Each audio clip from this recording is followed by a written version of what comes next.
Pernahkah Bapak Ibu Saudara sekalian menyaksikan pernyataan Don Ditan yang mengutip tafsiran Judaisme untuk menyangkal Kejadian 18 ayat 1 sampai dengan 2, di mana ayat itu dipahami umat Kristen sebagai teofani atau penampakan ilahi dalam berupa seseorang atau malaikat. Itu dibantah dengan tafsiran Judaisme. Ketika ia mengangkat mukanya, ia melihat apa? Tiga orang berdiri di depannya. Tiga orang berdiri ini dianggap Kristen sebagai ini Trinitas. Gitu. Ini Kristen mencoba menafsirkan kitab Yahudi bahwa di dalam kitab Yahudi ada konsep Trinitas. Salah satunya ini karena ada tiga orang. Karena kan di ayat satunya kan Tuhan. Tuhan yang menampakkan diri. Terserah dia mau menampakkan dalam berapa orang gitu. Nah ini dalam hal ini ayat 2-nya menyebutkan tiga orang. Gimana? Menurut Yahudi ini gimana? Nah, menurut Yahudi yang tiga orang ini adalah tiga malaikat. Menurut Yahudi tiga manusia ini ada tiga malaikat. Malaikat Jibril, Gabriel, Rafael, Mikael. Orang Kristen bacanya cuma sampai ayat 1, ayat 2. Tapi mereka nggak baca sampai di Kejadian yang pasal 19. Ini adalah sebenarnya komunikasi antara Abraham dengan malaikat-malaikat Tuhan. Tapi di sini menggunakan bahasa di hadapan Tuhan. Oke, ini contohnya dua-dua. Tuh. Apa itu? Bukan hal yang mengherankan bagi saya ketika Don Ditan mengutip pernyataan tafsiran Judaisme untuk mendukung argumentasinya bahwa Allah tidak pernah menjadi manusia, melainkan itu adalah malaikat biasa. Ternyata dulu dia pernah memancing pernyataan Ezra Alfred Soru dengan suatu pertanyaan dalam sesi debat dengan mengatakan, apakah Musa mengakui Tuhan pernah menjadi manusia? Dan waktu itu saya pernah mereaksi video ini dalam VT saya. Kira-kira apakah Musa percaya bahwa Tuhan itu bisa jadi manusia, Pak? Saya yakin bahwa Pak Don Ditan ingin membawa Pak Ezra Alfred Soru untuk membaca bilangan 23 ayat 19 sampai dengan 20. Di mana ada Musa mengatakan bahwa Allah bukanlah manusia. Tapi kalau kita baca di sini dikatakan bukan manusia karena ia bisa berdusta, bukan anak manusia karena anak manusia bisa menyesal. Itu kalau kita baca secara penuh. Bahkan kalau dikatakan Allah bukanlah manusia, kalau mengacu kepada Allah Bapa, kami juga menolak itu. Kami mau mengakui bahwa firman itu menjadi manusia. Nah, pertanyaan, apakah Musa meyakini akan adanya Allah bisa menjadi manusia? Kitab Kejadian pasal 18 itu menceritakan teofani ilahi, di mana Allah menampakkan dirinya yang dikenal juga sebagai Malak Hashem. Ketika tahun lalu video singkat Don Ditan melontarkan pertanyaan kepada pendeta Ezra Alfred Soru, apakah Musa meyakini Tuhan pernah datang dalam wujud manusia? Dan video itu saya reaksi ya waktu itu Bapak Ibu. Dan ternyata pengikut Don Ditan mereaksi video saya dalam kolom komentar dengan statement yang sama dengan pernyataan Don Ditan, bahwa keyakinan Yudaisme Kejadian 18 ayat 1 sampai dengan seterusnya itu tidak menceritakan teofani atau pernyataan Allah dalam rupa bentuk malaikat, tetapi itu adalah malaikat biasa, yaitu malaikat Mikael, Gabriel, dan Uriel. Lalu bagaimana cara kita mempertanggungjawabkan iman kita terhadap pernyataan tersebut? Tetap saksikan penjelasan saya berikut ini.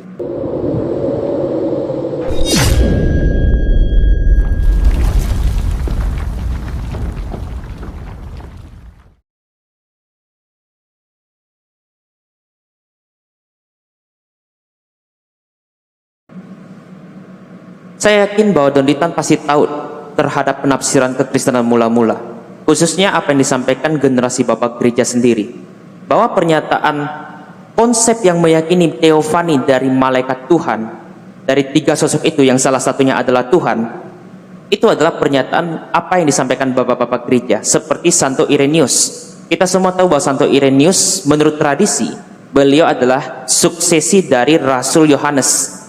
Dan Santo Irenaeus menegaskan bahwa dari salah satu tiga malaikat itu adalah anak tunggal Allah yang adalah Allah sendiri. Dan Abraham sudah mendapatkan penglihatan bahwa Allah nantinya akan datang dalam rupa manusia. Gambaran yang sama dengan teofani, bahwa Allah mampu datang dalam rupa sosok pemuda yang digambarkan adalah malaikat dalam kasus ini. Tetapi Anda harus berhikmat memahami Kejadian 18 ini. Anda jangan mengartikan tiga sosok yang dibahas dalam pasal tersebut itu adalah semuanya teofani dari Allah Trinitas. Tidak. Karena ayat 22 menegaskan dua malaikat pergi menemui Lot di Sodom, sedangkan satunya tetap bersama Abraham dan berdiri sebagai Yod-Het Vav-Het, atau yang kita kenal sebagai Yahweh. Sekalipun itu pengucapan yang di Pradugaya, tapi yang jelas ini adalah nama Tuhan sendiri, nama ilah yang dikuduskan itu.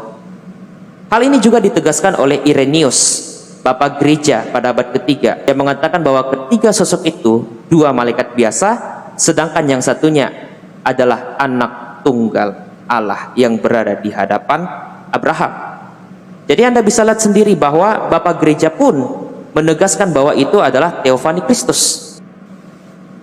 Kita tidak dapat menafsirkan dalam Kejadian 18 itu tiga-tiganya adalah teofani dari Allah sendiri. Karena dalam Yohanes 1 ayat 18 ditegaskan, tak seorang pun yang pernah melihat Allah, maksudnya Allah Bapa. Dan 1 Timotius 6 ayat 16 dikatakan bahwa Allah itu adalah terang yang tak terhampiri. Jadi bagaimana mungkin kita bisa mengartikan tiga-tiganya itu sebagai Allah Bapa, Anak, dan Roh Kudus, sedangkan kita meyakini bahwa Allah Bapa tak seorang pun yang pernah melihatnya. Jadi menurut Santo Irenaeus dan keterangan Alkitab jelas bahwa satu-satunya teofani di situ adalah teofani Anak Tunggal Allah yang kita kenal sebagai Firman Allah. Melihat kembali apa yang disampaikan Donditan, ternyata memang ada pandangan Yudaisme yang memahami bahwa dalam Midrash mereka, seperti Midrash Bereshit Rabbah 50 bagian kedua, diceritakan bahwa 3 malaikat dalam Kejadian 18 ayat 2 itu adalah malaikat Mikael yang memberikan kabarnya dan pergi, Gabriel diutus untuk menggulingkan Sodom, dan Rafael untuk menyelamatkan Lot. Tapi hal ini sangat sulit diterima, khususnya orang-orang Kristen, karena jika dikatakan tiga-tiganya adalah malaikat biasa, bagaimana mungkin dijelaskan seperti ini? Hadrat ilahi berada di atas mereka, mereka dicirikan sebagai orang-orang. Tetapi ketika hadrat ilahi pergi dari atas mereka, mereka mengambil manifestasi malaikat. Entah itu orang atau malaikat, nyatanya 2 orang itu pergi ke Sodom dan Gomora disebut malaikat. Sedangkan satunya tetap berdiri di hadapan Abraham yang dikenal sebagai Yod-Het Vav-Het atau Tuhan itu sendiri. Dari analisis ayat per ayat, berdasarkan satu perikop Kejadian 18 itu, hal ini sudah menggugurkan tafsiran mereka dalam Bereshit Rabbah bahwa itu adalah 3 malaikat biasa yang dimana dihinggapi oleh hadirat atau Shekinah Allah itu sendiri.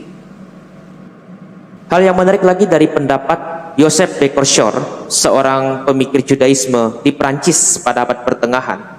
Beliau menafsirkan bahwa Kejadian 18 itu tidak berkaitan dengan malaikat, karena tidak mungkin malaikat itu bisa makan dan minum di rumah Lot, seperti yang terjadi di tempatnya Manoah dalam Hakim-Hakim 13 ayat 16. Seolah-olah ini kontradiksi menurut beliau.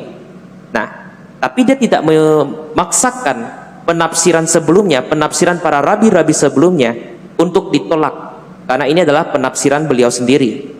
Dan hal yang menarik adalah Becorshor sendiri menafsirkan bahwa malaikat sebagai bukti fisik yang bertemu dengan Abraham ataupun Lot di situ tidak dapat mendukung argumen sesat dari paham yang mengklaim ketiganya adalah 3 bagian dari 3 ilahi.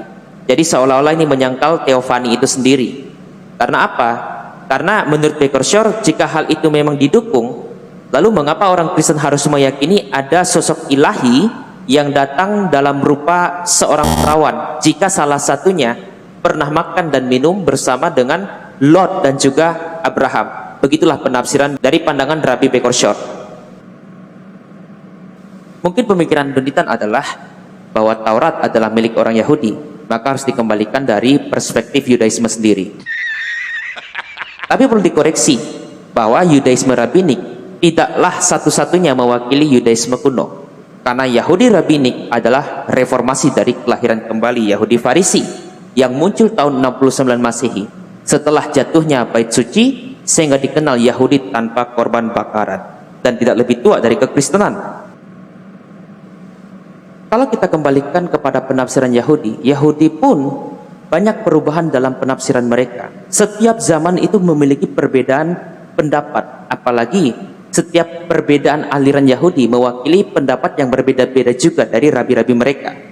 Kalau Anda melihat dalam Midrash tadi dikatakan bahwa ketiganya itu adalah malaikat biasa, Anda belum cek kepada Targum Yudaisme, di mana menurut tradisi Yahudi sendiri, selain mengacu kepada Taurat, mereka harus mengacu kepada Targum, baru kepada Midrash, baru kepada Talmud, baru kepada Mishnah.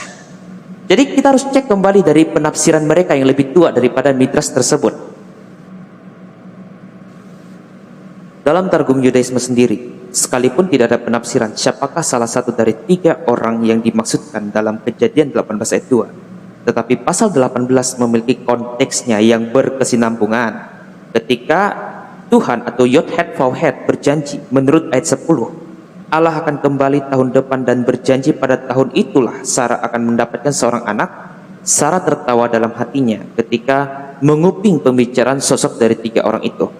Karena ayat 13 memberi keterangan salah satu dari 3 orang tersebut yang mengadu tindakan Sarah kepada Abraham. Dalam teks Ibrani-nya ia disebut Yod Het Vav Het, atau nama suci dari Allah sendiri, dan Targum menyatakan itu adalah Adonai. Jadi kalau kita lihat dari kesinambungan itu, malaikat yang berbicara kepada Abraham direspon oleh malaikat yang sama berdasarkan ayat yang ke-13, berdasarkan Targum Onkelos. Onkelos menafsirkan kata Yod Het Vav Het yang berbicara kepada Abraham itu ditulis dalam bentuk kata sandi, Yod Yod. Hal ini berdasarkan hukum tradisi Mishnah Sanhedrin pasal 7 bagian kelima. Yod Yod adalah singkatan Hashem agar tidak mengucapkan 4 huruf suci yang akan membawa mereka pada hukuman mati. Nah, pada Targum ini dikatakan malaikat yang berbicara kepada Abraham, Anda bisa cek kembali pada ayat-ayat sebelumnya, ya, dari sebelum ayat 13. Itu diceritakan bahwa malaikat itu akan datang kembali menemui Abraham dan Sarah, khususnya Sarah.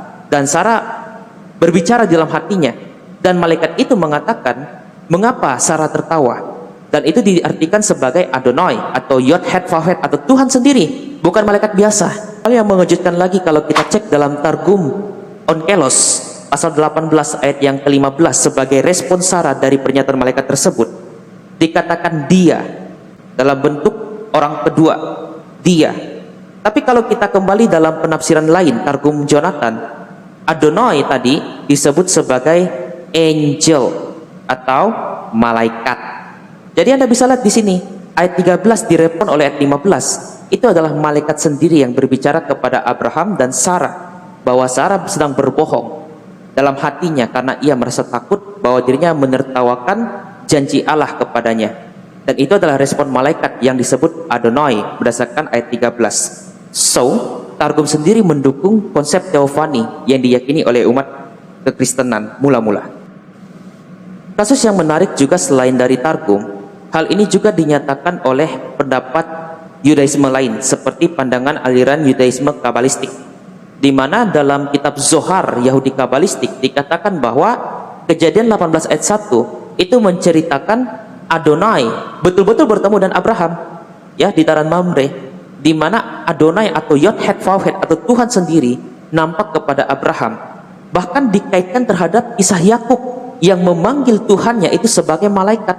Anda bisa cek dalam kitab Zohar bagian bab Balak pasal 6 ayat 53 atau bagian 53. Di situ dikatakan bahwa Yakub memanggilnya, maksudnya memanggil siapa ini kalau bukan Adonai atau Tuhan tadi. Dan ini selaras dengan Kejadian pasal 49 ayat 18 bahwa Tuhan atau Adonai disebut sebagai malaikat yang menyelamatkan. Dan di sisi lain ada pendapat Yahudi yang netral seperti Benjamin Sommer. Profesor Benjamin Sommer itu bukan orang Kristen loh ya. Beliau adalah seorang profesor dari Yudaisme sendiri yang tinggal di Amerika. Beliau menulis buku yang berjudul The Bodies of God, The Word of Ancient Israel. Dalam bukunya tersebut, dia tidak bermasalah dengan Tritunggal dan juga inkarnasi. Yang dipermasalahkan hanyalah konsep penebusan dosa saja. Yang itu ditolak oleh bangsa Israel pada waktu itu. Dan dalam bukunya diceritakan bahwa Genesis 18 atau kitab Kejadian 18, hal yang sangat menjanggal sekali ketika Ibnu Ezra dan juga Rambam itu tidak tegas mengatakan itu sebagai sosok teofani, tapi hanya menyebut sebagai malaikat tanpa diberi keterangan apakah itu malaikat biasa atau Tuhan sendiri. Tapi Benjamin Sommer lebih mendukung iman kekristenan. Nah, jadi pesan saya terhadap penelitian, jangan hanya melihat dari perspektif polemik antara Yahudi, dari perwakilan Yudaisme sebagian, tanpa melihat keseluruhan pendapat Yahudi itu sendiri. Karena kita melihat bahwa ada Yahudi yang netral dan ada Yahudi yang berpolemik, yang berusaha menyangkal penafsiran yang diyakini umat Kristen mula-mula, bahkan merelakan penafsiran mula-mula itu digantikan dengan penafsiran yang modern. Kalau Anda, yaitu Donditan, meyakini bahwa Allah tidak mungkin dapat terjangkau dengan alam material yang sempit ini, padahal dalam hadis riwayat Darimi 2056 dan hadis riwayat Ahmad 2502 menceritakan bahwa Allah pernah menampakkan dalam mimpi. Bukankah mimpi itu adalah suatu ilusi atau suatu pernyataan tidak sadar seseorang? Bagaimana mungkin Rasulullah bisa melihat Allah dalam mimpi? Anda bisa cek sendiri berdasarkan hadis yang sahih tersebut. Ya, mungkin sekian yang dapat saya sampaikan dari video ini Bapak Ibu. Semoga ini menjadi berkat. Tuhan Yesus Kristus memberkati.